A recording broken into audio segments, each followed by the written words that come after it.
السلام علیکم ورحمۃ اللہ وبرکاتہ. نحمده ونصلي على رسوله الكريم اما بعد فاعوذ باللہ من الشیطان الرجیم. بسم اللہ الرحمن الرحیم. رب اشرح لي صدری ویسر لي امری واحلل عقدۃ من لسانی یفقهوا قولی. رب زدنی علما اللہم فقہنا فی الدین.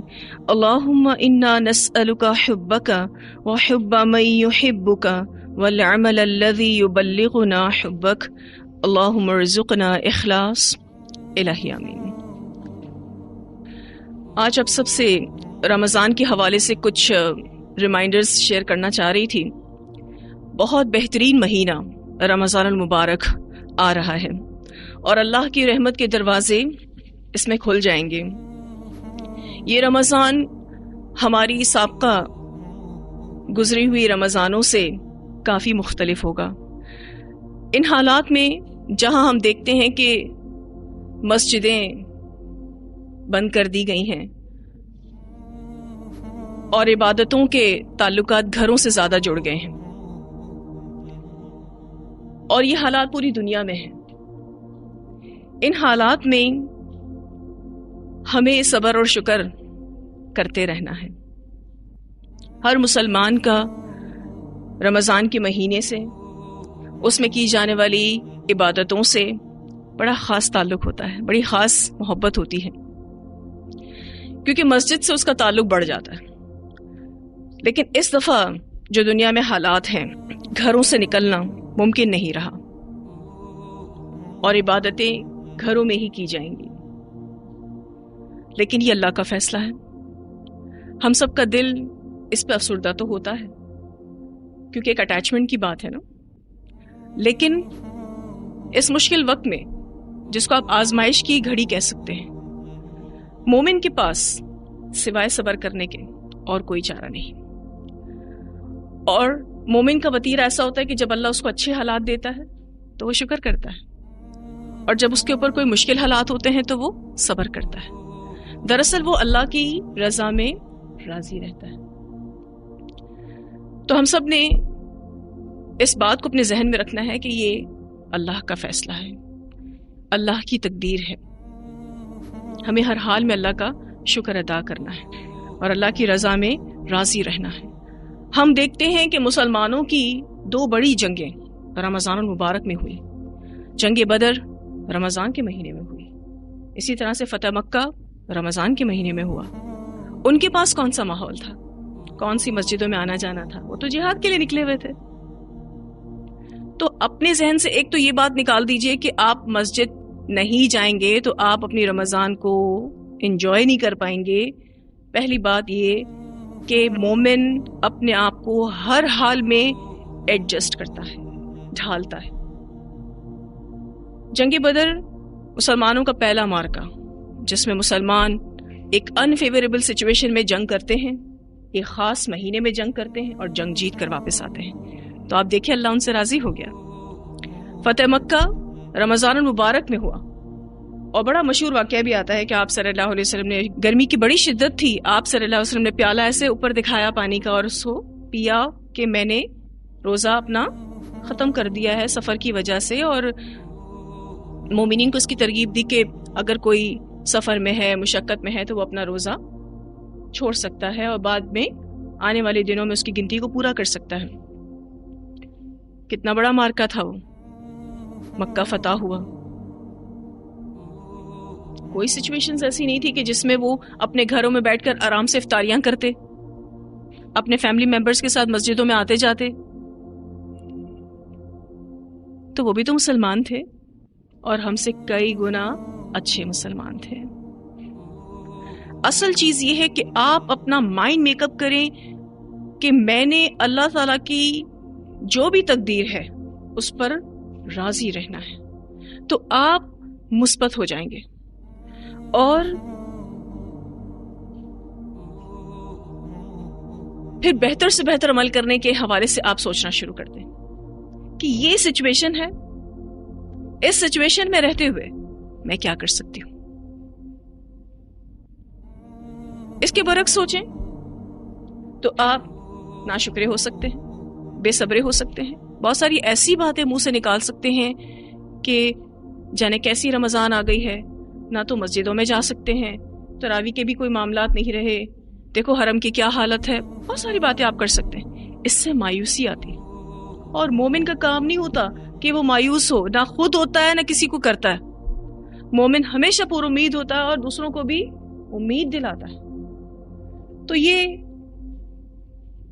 کسی کو بھی نہیں کہنا کہ ہماری رمضان خراب ہو گئی. اللہ کا شکر ادا کریں اس بات پر کہ اللہ رمضان گزارنے کا پھر موقع دے رہا ہے. ابھی بھی نہیں معلوم کہ ہمیں رمضان نصیب ہوگی یا نہیں، پوری نصیب ہوگی یا نہیں، کسی کو کیا معلوم. ہو سکتا ہے بہت سارے لوگوں کا اعتکاف کرنے کا پلان ہو اس دفعہ،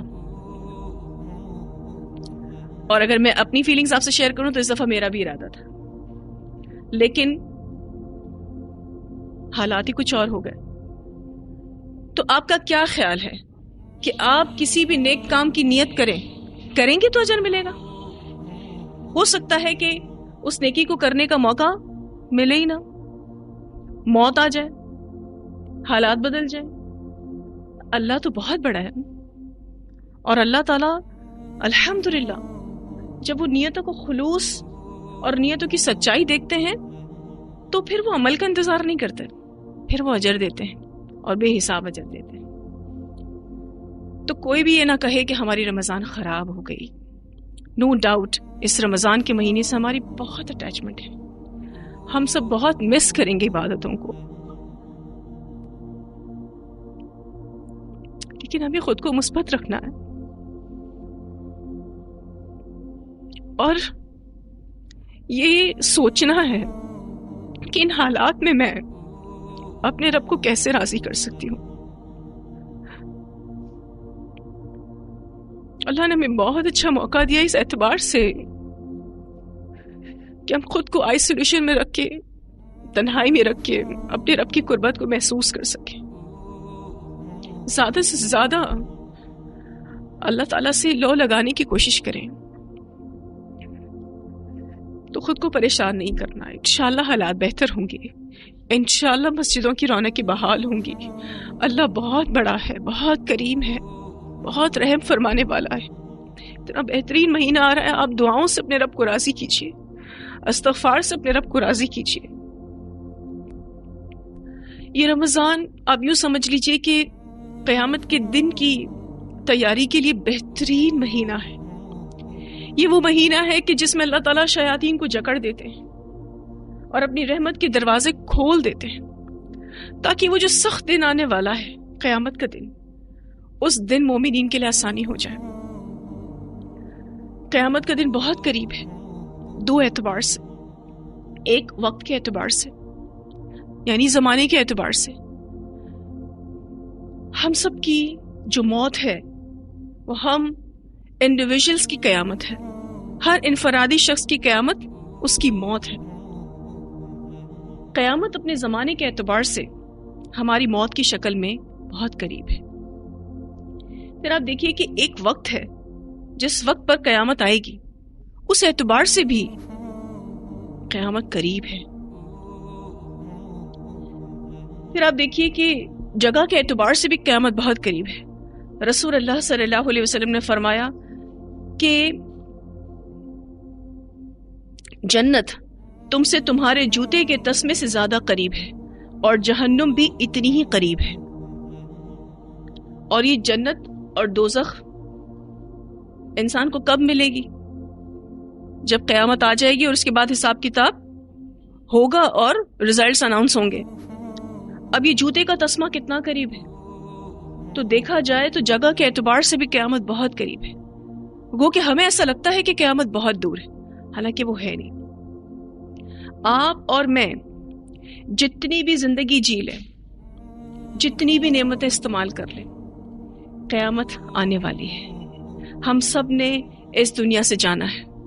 جو اس حقیقت کو تسلیم کر لے اس کے لیے بھی قیامت آئے گی، جو اس حقیقت کو تسلیم نہ کرے اس کے لیے بھی قیامت آئے گی. قیامت سے پہلے اچھے لوگ اس دنیا سے چلے جائیں گے، کیونکہ قیامت بدترین لوگوں پر آئے گی. اس بارے میں ایک روایت آتی ہے سیدنا رویفع بن ثابت رضی اللہ تعالیٰ عنہ بیان کرتے ہیں کہ خشک یا تر کھجوریں رسول اللہ صلی اللہ علیہ وسلم اور آپ کے ساتھ کچھ صحابہ بیٹھے تھے، ان کے سامنے پیش کی گئیں، انہوں نے کھائیں، گٹھلیاں اور ردی کھجوروں کے علاوہ کچھ باقی نہیں رہا، یعنی جو اچھی اچھی کھجوریں تھیں وہ ختم ہو گئیں۔ رسول اللہ صلی اللہ علیہ وسلم نے فرمایا کیا تم جانتے ہو یہ کیا ہے؟ اب آپ دیکھیں نبی اکرم صلی اللہ علیہ وسلم کتنے زیادہ موقع سے سکھانے والے تھے کہ اس وقت کچھ ردی کھجوریں اور گٹھلیاں پلیٹ میں پڑی تھی، پیالے میں پڑی تھی۔ آپ صلی اللہ علیہ وسلم نے صحابہ کرام سے پوچھا یہ کیا ہے، تم جانتے ہو؟ تم یعنی نیک اور محسن لوگ یکے بدیگرے فوت ہوتے رہیں گے، حتیٰ کہ گٹھلیوں کی طرح ردی اور چھٹے ہوئے لوگ باقی رہ جائیں گے۔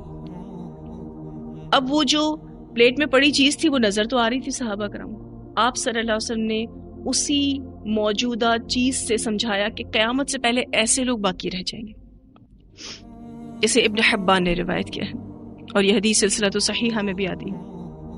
ایک تو یہ کہ قیامت سے پہلے اچھے لوگ اٹھنا شروع ہو جائیں گے، اس دنیا سے چلے جائیں گے۔ قیامت سے پہلے ایسے سچویشنز ہوں گی کہ لوگ دین کو دنیا کے بدلے بیچیں گے۔ آج جو حالات چل رہے ہیں ان سچویشنز میں آپ کا کیا خیال ہے؟ ہر کوئی اللہ سے ڈر رہا ہے الا ماشاء اللہ، جس کو واقعی صحیح معنوں میں اللہ کا خوف ہو، جس کو واقعی صحیح معنوں میں قرآن کا علم ہو، وہی صرف اللہ سے ڈرنے والا ہے۔ باقی اس سچویشن میں تو آپ دیکھیں کہ زیادہ تر آپ کو اسی طرح کے ردی قسم کے لوگ نظر آ رہے ہیں، جن سچویشنز کا یا تو مذاق اڑا رہے ہیں یا پھر وہ اتنا زیادہ خوف میں مبتلا ہیں کہ وہ کسی کام کے قابل نہیں رہے، نہ عبادتوں کے قابل رہے، نہ کسی اور پازیٹیو کام کے قابل رہے۔ تو صرف مومن ہی ہے جو ان حالات میں اپنے آپ کو سنبھال کے رکھتا ہے۔ رسول اللہ صلی اللہ علیہ وسلم نے فرمایا قیامت سے قبل اندھیری رات کے ٹکڑوں کی طرح فتنے رونما ہوں گے۔ آدمی بوقت صبح مومن ہوگا اور شام کو کافر ہوگا، اور بوقت شام مومن ہوگا اور صبح کافر ہوگا۔ آپ دیکھیں یہ ایکسچینج آف ایمان کس سپیڈ سے ہو رہا ہے اس حدیث میں جو بتایا گیا۔ لوگ اپنے دین کو دنیاوی ساز و سامان کے عوض فروخت کریں گے، اسے ترمذی نے روایت کیا۔ اس حدیث کا جو پہلا حصہ ہے اس سے آپ کو کرنٹ سچویشن بہت اچھے سے سمجھ میں آ رہی۔ آپ صلی اللہ علیہ وسلم نے فرمایا کہ قیامت سے قبل اندھیری رات کے ٹکڑوں کی طرح فتنے نمودار ہوں گے، یعنی ایسے چھپ کے کوئی فتنہ آ جائے گا پتہ بھی نہیں چلے گا، اور آزمائش میں مبتلا کر دیے جائیں گے، اور ہر سال کے بعد آنے والا سال برا ہوگا۔ جو سچویشن ابھی ہے آج لوگوں کو یہ لگ رہا ہے کہ اس سے ورسٹ کیا ہوگا، پوری دنیا اس میں گھر چکی ہے کہ جو نیکسٹ فتنہ ہوگا وہ اس سے بھی ورسٹ ہوگا، اور لوگ کہیں گے پچھلا والا تو کچھ بھی نہیں تھا۔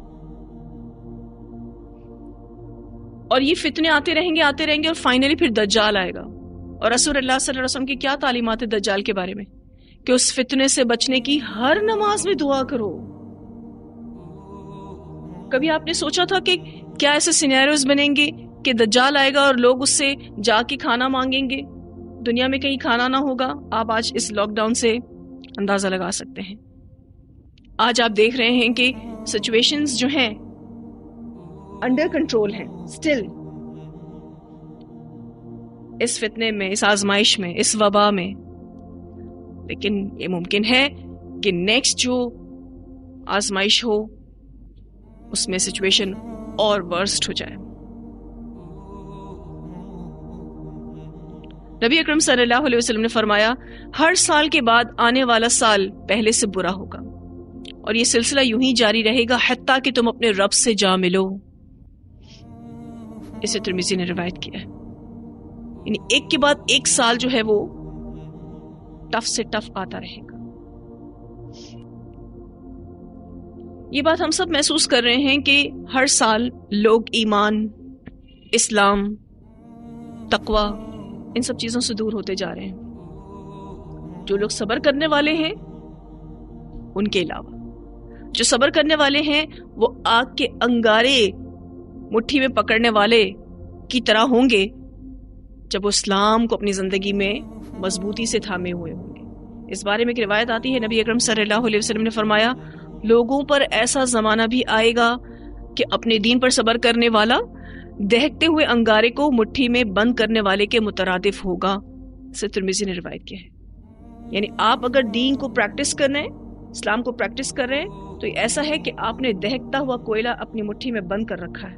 تکلیف ہوتی ہے نا، اور کیسی تکلیف ہوتی ہے آپ سوچیں. لیکن وہ مٹھی میں بند کر کے رکھے گا اس کو، تکلیف کے باوجود بھی. فیوریبل سچویشنز نہیں ہوں گے، اس کے باوجود بھی وہ اپنے اسلام پر مضبوطی سے جمع رہے گا. تو یہ رمضان کا مہینہ آ ہی اسی لیے رہا ہے کہ آپ اور میں اس مشکل دن کی تیاری کریں. وہ مشکل دن جو اتنا بھاری ہوگا، اس دن اللہ تعالیٰ کی عدالت لگے گی. ساری زندگی کے ایک ایک لمحے کا حساب دینا ہے. کتنا مشکل اور کٹھن کام ہے. تو آخرت کے جو ٹف سچویشنز ہیں، جو آخرت کے معاملات ہیں، آپ اس دنیا میں جتنی بھی بڑی مشکل سے گزر جائیں، اس کا اس سے کوئی کمپیریزن نہیں. تو جب انسان آخرت کو یاد کرتا ہے نا، تو دنیا میں موجود مشکلات کو وہ ہلکا سمجھتا ہے. یہ دنیا ہے، ختم ہو جائے گی. اور ہم سب یہ جانتے ہیں، قرآن پاک میں ہم پڑھ بھی چکے ہیں الحمدللہ، کہ کافر اور منافق کے لیے قیامت کا دن یوم الحسرہ ہوگا، حسرت کا دن، افسوس کا دن.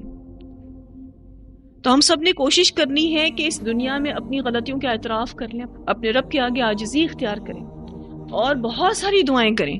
یہ اتنا بہترین مہینہ مل رہا ہے، صبر شکر کے ساتھ گزاریے، اپنی فیملی کے ساتھ گزاریے. ہر گھر کو مسجد بنا دیجیے. محلے کی ایک مسجد بند ہوتی ہے نا، اب تو گھر گھر مسجد بن رہی ہے. Be positive and think positive. اور اپنے آپ کو اللہ کو بہت زیادہ یاد کرنے والے بندوں میں شامل کر لیجیے. اس مشکل سچویشن میں آپ دیکھیے بہت سارے لوگ معاشی طور پر پریشان ہیں. آپ اللہ کو راضی کرنے کے لیے اپنی بہت ساری خواہشات کو کٹ آف کر دیجیے. اگر ابھی بھی آپ اس کو پورا کرنے کی سچویشن میں ہیں تو بھی آپ اپنی خواہشات کو کٹ آف کیجیے اور دوسروں کو سپورٹ کیجیے. عید کا سوٹ اگر نہیں بھی بنائیں گے نا اس دفعہ تو خیر ہے، کوئی بات نہیں. اگر بنا سکتے ہیں تو وہ پیسہ کسی اور کو دے دیجیے جس کو زیادہ ضرورت ہے. کچھ لوگ کل قیامت کے دن اتنے خوبصورت اعمال کے ساتھ آئیں گے کہ اللہ تعالیٰ ان کو اپنے قریب کر لے گا. قیامت کے دن حدیث میں آتا ہے نا، اللہ تعالیٰ اس کو اپنے عرش کے سائے میں لے لے گا. انصاف کرنے والا حکمران، اسی طرح سے وہ نوجوان جو اپنی جوانی میں اللہ تعالیٰ کی عبادت کرے، اسی طرح سے وہ جس کا دل مسجد میں اٹکا رہے. پھر دو آدمی صرف اللہ کی رضا کی خاطر ایک دوسرے سے محبت کریں، محبت پر اکٹھے ہوں، محبت پر الگ ہوں. پھر خوبصورت عورت کی طرف سے دعوت گناہ کسی شخص کو ملے اور وہ اللہ سے ڈر کر اس کا انکار کرنے والا ہو، چھپا کر صدقہ کرنے والا. پھر اسی طرح سے تنہائی میں اللہ کو یاد کر کے رونے والا. بخاری کی روایت میں ایک طویل حدیث ہے جس کا میں نے خلاصہ آپ کے سامنے رکھا ہے. اس میں جو یہ آخر والی بات ہے نا، تنہائی میں اللہ کو یاد کر کر رونے والا، یہ کرنٹ سچویشن آپ کو اس نیکی کی دعوت دے رہی ہے. میں اور آپ اگر اس نیکی کو کرنے والے بن گئے نا، روز رمضان کے ایک ایک روزے میں، ایک ایک افطار میں، ایک ایک تراویح میں، ایک ایک رات کے قیام میں، انشاءاللہ اللہ کے عرش کا سایہ پائیں گے. یہ کم آنرز ہیں، یہ تو قیامت کے دن کا آنر ہے. جس کو یہ آنر ملے گا، آپ سوچیں اگلے سٹیپس کتنے ہائی رینکس پہ ہوں گے، کتنے ہائی لیول پر ہوں گے. پھر رمضان کے مہینے میں اللہ کی خاطر ایک دوسرے سے محبت کریں. اتنی پیاری یہ حدیث آتی ہے، نبی اکرم صلی اللہ علیہ وسلم نے فرمایا، اللہ عز و جل فرماتے ہیں، میرے جلال کی وجہ سے آپس میں محبت کرنے والے ایسے نور کے ممبروں پر ہوں گے جن پر انبیاء اور شہداء رشک کریں گے. ترمذی نے روایت کیا ہے. کتنی بڑی نیکی، آپ اللہ کی خاطر کسی سے محبت کریں، رچ کے محبت کریں لوگوں سے. رج کے سپورٹ کریں لوگوں کو. اور اگر آپ نے اپنی سمجھداری کے ساتھ کسی کو بھی اللہ کی خاطر کچھ دیا ہے، بعد میں آپ کو پتہ چلتا ہے کہ آپ کا وہ صدقہ شاید صحیح جگہ پہ نہیں پہنچا، کوئی بات نہیں، اللہ اس کو قبول کرنے والا ہے. ظاہر پر معاملہ کریں، بہت زیادہ سوالوں سے بھی بچیں، کیونکہ اس وقت جو سچویشن ہے اس میں سفید پوش قسم کے لوگ بھی جو آج سے 2 مہینے پہلے دینے والوں میں شامل تھے، لینے والوں میں شامل ہو گئے. آپ کو پتا ہے کتنا مشکل ہوتا ہے جو دینے والا ہو وہ لینے والا بن جائے. ایسے میں بہت زیادہ سوال ان کی عزت نفس کو ٹھیس پہنچا سکتے. تو یہ نیکیاں کریں. اللہ تعالیٰ نے ابھی آپ کو یہ رمضان ایسی دی ہے کہ مختلف قسم کی نیکیاں کر سکتے ہیں جو آپ نے شاید اس سے پہلے ایک فیوریبل سچویشن والی رمضان میں نہ سوچی ہوں. ہوتا ہے نا جب مشکل حالات آتے ہیں تو انسان کی سوچ، انسان کی عقل مختلف طریقے سے کام کرتی ہے. اللہ کی خاطر سب سے محبت کریں. تو اس تھوڑی سی زندگی میں خود کو اطاعت الہی پہ جما لیں، اللہ کی رضا میں راضی رکھیں، تو کل انشاءاللہ قیامت کا دن بڑا آسان ہوگا انشاءاللہ. اس بارے میں بہت پیاری حدیث ملتی ہے، میں اس کو پڑھ رہی تھی تو میں یہی کہہ رہی تھی کہ یا اللہ آپ اپنے رحم و کرم سے ہمیں اس میں شامل کر لیں. حضرت عبداللہ بن عمر رضی اللہ عنہما سے روایت ہے کہ صحابہ کرام رضی اللہ تعالیٰ عنہم نے عرض کیا، یا رسول اللہ صلی اللہ علیہ وسلم قیامت کے روز مومن کہاں ہوں گے؟ میں اس سوال پر سوچ رہی تھی. سوال دیکھیں، قیامت کا دن جو اتنا ٹف دن ہے، اس دن مومن کہاں ہوں گے؟ آپ صلی اللہ علیہ وسلم نے ارشاد فرمایا، ان کے لیے تو نور کی کرسیاں رکھی جائیں گی، بادل ان پر سایہ فگن ہوں گے. آپ کو بتائیں نا سورج کتنا قریب ہوگا، 1 نیزے کے فاصلے پر ہوگا سورج، اور ہر شخص اپنے اعمال کے مطابق پسینوں میں ڈوبا ہوا ہوگا. لیکن یہ اسپیشل لوگ جو مومنین ہیں ان کے لیے تو ایک ایسا بادل آئے گا جو ان کو سایہ فگن کرے گا، شیڈ دے گا. اہل ایمان کے لیے حشر کا طویل دن 1 گھڑی کے برابر ہوگا. اسے طبرانی نے روایت کیا ہے اور یہ حدیث ابن حبان میں بھی آتی ہے. اس چھوٹی سی زندگی کو اس بڑے سے اللہ کی فرمانبرداری میں گزار دیں جس سے بڑا کوئی نہیں. تو کل یہ مشکل دن جو بہت ہی وحشتناک ہے، جس کی وحشت اور ہولناکی کا بیان قرآن پاک میں جگہ جگہ آیا ہے، وہ مومنین کے لیے آسان کر دیا جائے گا. اللہ ہمیں ان لوگوں میں شامل کرے. اللہ سے دعا کریں کہ اللہ تعالیٰ یہ رمضان ہمارا ایسا گزروا دے کہ اللہ ہمیں ان لوگوں میں کر دے جن کو اللہ جہنم کی آگ سے آزاد کرے گا، جن سے اللہ راضی ہو جائے گا. آسان حساب کی بھی دعا کریں، اللہم حاسبنی حسابا یسیرا.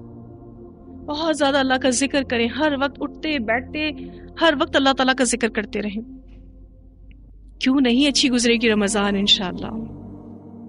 ایک میں بہت پیاری حدیث پڑھ رہی تھی.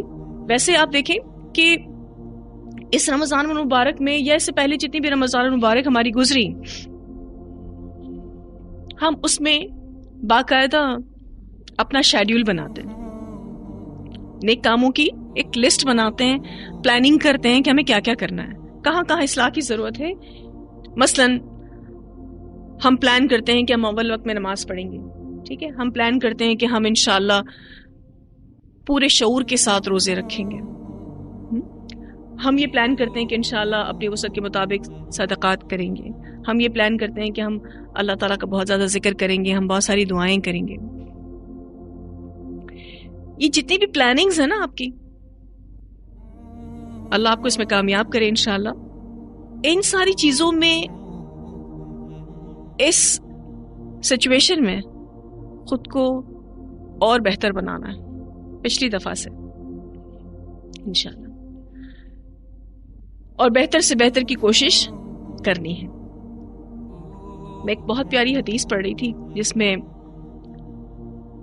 جو سب سے اچھے لوگ ہیں ان کا ذکر بتایا گیا ہے. نبی اکرم صلی اللہ علیہ وسلم نے فرمایا، قیامت کے روز اللہ تعالیٰ کی بہت زیادہ تعریف کرنے والے سب سے افضل لوگ ہوں گے. جتنی تعریف کریں اللہ کی، کیونکہ تعریف کے لائق ہستی اللہ ہی کی ذات ہے. اللہ تعالیٰ کو اپنی تعریف بہت پسند ہے. اسی لیے جو شخص اللہ کی تعریف زیادہ کرتا ہے نا وہ اس کا محبوب بن جاتا ہے، اور جو اللہ کا محبوب بن جاتا ہے obviously وہ سب سے ٹاپ لسٹڈ لوگ ہوں گے کل قیامت کے دن۔ تو ایک تو خود کو ان لوگوں میں شامل کرنا ہے جو اللہ تعالیٰ کو بہت زیادہ یاد کرتے ہیں، اس کی تعریف کرتے ہیں۔ ایک بہت پیاری حدیث جس میں ذکر الہی کی اہمیت کو واضح کیا گیا ہے، رسول اللہ صلی اللہ علیہ وسلم نے فرمایا کہ کیا میں تمہیں وہ عمل نہ بتاؤں جو تمہارے مالک یعنی اللہ کے نزدیک اچھا اور پاکیزہ ہے، تمہارے درجات میں سب سے بلند ہے، یعنی آپ کو بہت جلدی جلدی اوپر نیکیوں میں چڑھانے والا، اور تمہارے لیے سونے اور چاندی کے خرچ کرنے سے بہتر ہے، اور تمہارے لیے اس سے بھی بہتر ہے کہ تم دشمن سے ملو، یعنی آپ جہاد کے لیے چلے جائیں تو تم ان کی گردنیں مارو اور وہ تمہاری گردنیں مارے، یعنی جہاد فی سبیل اللہ سے بھی بہتر، شہید ہونے سے بھی بہتر۔ صحابہ کرام رضی اللہ عنہم نے فرمایا کیوں نہیں، یعنی بتائیے آپ صلی اللہ علیہ وسلم۔ رسول اللہ صلی اللہ علیہ وسلم نے فرمایا اللہ کا ذکر۔ اسے جامع ترمذی نے روایت کیا۔ اب کوئی بھی ورژن سبحان اللہ، الحمدللہ، اللہ اکبر، لا الہ الا اللہ، لا حول ولا قوۃ الا باللہ، سبحان اللہ وبحمدہ، سبحان اللہ وبحمدہ، سبحان اللہ العظیم، جو ذکر زبان پر آتا ہے اس رمضان المبارک میں اپنے آپ کو اس کا یوز ٹو کر لیں، انشاءاللہ دیکھیں اتنا فائدہ ہوگا۔ کل قیامت کے دن انشاءاللہ پتہ چلے گا کہ وہ جو دل سے الحمدللہ نکلا تھا اس نے تو میزان بھر دیا۔ میزان کا سائز پتہ ہے نا آپ کو، کتنا بڑا سائز ہے میزان کا؟ آسمان اور زمین کے برابر۔ اور اس وینگ مشین پر وزن کرنے والے کون ہیں؟ جبرائیل امین، جو ویٹ کریں گے اعمال کا، وزن کریں گے اعمال کا۔ اتنے بڑے میزان میں ہمارے اعمال کے بارے میں ہم کبھی سوچیں کیا ہے ہمارے اعمال؟ اسی لیے تو جو دل سے الحمدللہ کہتا ہے یہ اتنا بڑا میزان بھر جاتا ہے، سبحان اللہ۔ تو مومن کیوں مایوس ہو اپنی رب کی رحمت سے؟ اللہ تعالیٰ قرآن پاک میں فرماتے لا تقنطوا من رحمت اللہ، اللہ کی رحمت سے مایوس نہیں ہونا۔ کل کو تو ایسے بھی حالات آ سکتے ہیں کہ آپ کو ایسا آئسولیشن میں جانا پڑے جیسے اصحاب کہف گئے تھے غار میں، ہے نا؟ جب دجال آئے گا تو رسول اللہ صلی اللہ علیہ وسلم کی تعلیمات کے ذریعے اللہ تعالیٰ نے ہمیں یہی بتایا نا کہ مومن کو کیا ہونا ہے، آئسولیشن میں جانا ہے، تنہائی اختیار کرنی ہے۔ تو ہو سکتا ہے ایسے بھی حالات آ جائیں، تو ہمیں یہ سوچنا ہے کہ ہم کیسے بہتر سے بہتر عمل کر سکتے ہیں۔ پھر اس خاص مہینے میں بہت زیادہ دعائیں کرنے کی بھی ضرورت ہے۔ اگر ہم غور کریں تو ہم ایمانی طور پر کمزور ہو جاتے ہیں، ہمارے ایمان کا لیول ایک جیسا نہیں رہتا۔ تو یہ جو حدیث میں آپ کو بتانے لگی ہوں اس میں بہت پیاری دعا ہے۔ نبی اکرم صلی اللہ علیہ وسلم نے فرمایا کپڑے کی بوسیدگی کی طرح، یعنی کپڑے کے پرانے ہونے کی طرح تمہارا ایمان بھی تمہارے دل کے اندر بوسیدہ ہو جاتا ہے، پرانا ہو جاتا ہے۔ اللہ تعالیٰ سے سوال کیا کرو، کہنے کا مقصد یہ ہے کہ اللہ سے دعا کیا کرو کہ وہ تمہارے دلوں میں ایمان کی تجدید کرتا رہے۔ اسے حاکم نے روایت کیا اور یہ سلسلہ تو صحیح میں بھی حدیث آتی ہے، یعنی آپ ایمان کو ریفریش کرنے کی دعا کرتے رہیں۔ یہ اتنی بڑی طاقت ہے ایمان کی کہ اس سے آپ کوئی بھی حالات ہو اس میں سروائیو کر جاتے ہیں۔ جیسے کہ ایمان کے اعتبار سے صحابہ کرام کئی دفعہ آزمائے گئے، لیکن ان مشکل سچویشن میں وہ ایمان کی طاقت کی وجہ سے ثابت قدم رہے۔ جنگ بدر کی مثال ہمارے سامنے ہے۔ یہ جنگ کیسی تھی؟ کوئی اسباب نہیں تھے، کیا حالات تھے؟ ایمانی طاقت سے ہی زیادہ جیتے نا۔ اور اللہ کی مدد کیسے آئی بدر والوں کے لیے؟ تو بس بدر والوں جیسا ایمان چاہیے، اور اس ایمان کی جو بوسیدگی ہے نا یہ آپ کو عمل میں پیچھے کرتی ہے، اسی لیے اس کو ریفریش کرنے کی دعا کرنی چاہیے۔ اچھا میں یہ سوچ رہی تھی کہ دعا کیوں کرنی چاہیے؟ کیا ہم خود سے نہیں کر سکتے اپنے ایمان کو فریش؟ ایگزیکٹلی، وما توفیقی الا باللہ۔ آپ اور میں جتنے بھی نیک کام کر لیں توفیق سراسر اللہ کی ہے، بندے کی کوئی طاقت نہیں ہے۔ ٹھیک ہے، تو انشاءاللہ اپنے آپ کو مضبوط رکھنا ہے، بہت زیادہ عبادتوں میں آگے بڑھانا ہے، نماز کو اول وقت میں پڑھیں، اپنے گھروں کے اندر انشاءاللہ اہتمام کریں، جماعت سے نماز پڑھنے کا اہتمام کریں، بہترین صف بندی کریں، اپنے بچوں کو آگے کریں کہ وہ امامت کروائیں۔ تراویح کی نماز ایسی ہے کہ قرآن پاک کو ہاتھ میں پکڑ کر بھی، دیکھ کر بھی قرات کی جا سکتی ہے اور اس کے دلائل ملتے ہیں الحمدللہ۔ اپنے بچوں کو اس کام کے لیے آگے بڑھائیں۔ اللہ تعالیٰ سے ساتھ ساتھ دعائیں بھی کرتے رہیں کہ اللہ تعالیٰ جو بھی ہماری مساجد ہیں ان کی رونقوں کو اللہ تعالیٰ بحال کر دے، اللہ سب کی معاشی حالت کو بہتر کرے، اللہ سبحانہ تعالیٰ ہم سب کے ایمان کی حفاظت کرے، اللہ ہمیں اتنا بہتر انسان بنا دے، بہترین مسلمان بنا دے کہ ہم دوسرے مسلمان کا خیال کرنے والے ہوں۔ اللہ ہمارے لیے گناہوں کو کرنا مشکل کر دے اور نیکی کو کرنا اللہ تعالیٰ ہمارے لیے آسان کر دے۔ اور ہم اللہ سے امید کرتے ہیں کہ اللہ تعالیٰ جب ہم آپ کی رضا میں راضی رہیں گے اور آپ کے دیے ہوئے جو بھی حالات ہے اس میں بہترین اطاعت کرنے کی کوشش کریں گے تو آپ ہماری مدد ضرور کریں گے۔ اور آپ کو یہ پیغام قرآن میں بارہا ملتا رہا کہ جب آپ اپنے ہاتھوں کو اپنے رب کے آگے عاجزی کے ساتھ اٹھاتے ہیں تو اس کو خالی ہاتھ نہیں لوٹاتا۔ ٹھیک ہے، تو ایک چھوٹا سا ریمائنڈر تھا۔ خلاصہ کلام یہ ہے کہ ہم نے اس رمضان میں قیامت کے دن کی تیاری کرنی ہے انشاءاللہ تعالی، اور جو حالات ہیں اس میں صبر اور شکر کے ساتھ چلنا ہے، نہ خود مایوس ہونا ہے نہ دوسروں کو مایوس کرنا ہے، خود بھی پر امید رہنا ہے اور دوسروں کو بھی پر امید کرنا ہے۔ آپ کے گھر میں یہ سچویشن بھی ہو سکتی ہے کہ لوگ معاشی طور پر پریشان ہوں تو تھوڑے تھوڑے ٹائم کے بعد ان کے اوپر کچھ ڈپریشن آتا ہے، جیسے گھر کے مرد حضرات ہوتے ہیں ان کے اوپر ان کے کام کاج نہ ہونے کی وجہ سے وقتاً فوقتاً ڈپریشن آتا ہے، کیونکہ ان کے اوپر رسپانسبلٹیز ہیں نا، گھر کو سرو کرنا ہے، ہو سکتا ہے وہ بہت ساری چیزوں کو اور بھی سنبھال رہے ہوں، گھر کے اور بہت سارے رشتوں کو سنبھال رہے ہوں، کسی ادارے کو سنبھال رہے ہوں، بہت ساری سچویشنز ہو سکتی ہیں، ان کو بھی ہمت دلانی ہے اور ان کو ایک پازیٹیو ایسپیکٹ دکھانا ہے۔ انشاءاللہ سب ٹھیک ہو جائے گا انشاءاللہ۔ جزاکم اللہ خیر، وآخر دعوانا ان الحمد للہ رب العالمین، سبحانک اللہم وبحمدک، نشہد ان لا الہ الا انت، نستغفرک ونتوب الیک۔ السلام علیکم ورحمۃ اللہ وبرکاتہ۔